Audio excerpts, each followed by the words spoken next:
সে এসে আমাকে বললো যে সে স্বপ্ন দেখেছে যে কালিমা পড়ে উহুদের প্রান্তে গিয়েছে, আর স্বপ্নের মধ্যে সে দেখেছে যে উহুদের প্রান্তে নবীর সঙ্গে যুদ্ধ করতে গিয়ে একটা তীর কাফেররা মেরেছে, তার এই গর্দানে এসে লেগেছে আর সে শহীদ হয়ে গেছে।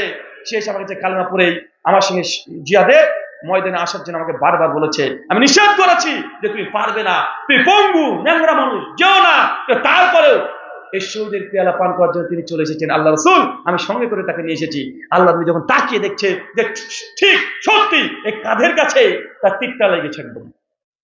আল্লাহ নবী বলছেন যে এই ব্যক্তির মুখের কথা আল্লাহ কবুল করে নিয়েছে। আরে এক রাকাত নামাজ পড়েনি, হজ যাকাত তো দূরের কথা, এক রাকাত নামাজ পড়েনি, অথচ শহীদ। চলে যাচ্ছে সবাই, আল্লাহ নবীর পা দিয়ে রক্ত বের হচ্ছে, দাঁত মোড়ক থেকে রক্ত বের হচ্ছে। ফাতেমা রাদিয়াল্লাহু আনহা ছুটতে ছুটতে এসে পানি দিয়ে মুছে দিচ্ছে। আলী বিন আবি তালেব সংসার পরিচর্যা করছে, ছুটেও চলে যাচ্ছে।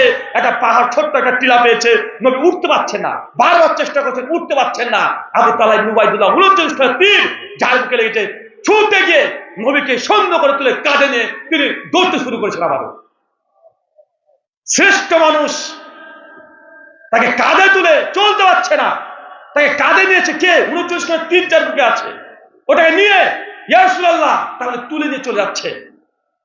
এই যে উহুদের যুদ্ধ, এক একটা ঘটনা এক এক রকমের চলে যাবে। আচ্ছা বলেন তো, এই ঘটনা বললাম, এই ঘটনা বলাটা মূল মাকসাদ নয়। এই ঘটনা থেকে কি বুঝলেন? অনেক কেচ্চা কাহিনী শুনেছেন, এটা কোনো কেচ্চা কাহিনী নয়। সহিহ বুখারীর কিতাব জিহাদের 3039 নম্বর হাদিস, সিরাত ইবনে হিশামে আরো ডিটেইল এসেছে। সে বুখারীতে প্রায় 1.5 পৃষ্ঠা এই হাদিসটা বর্ণনা আছে।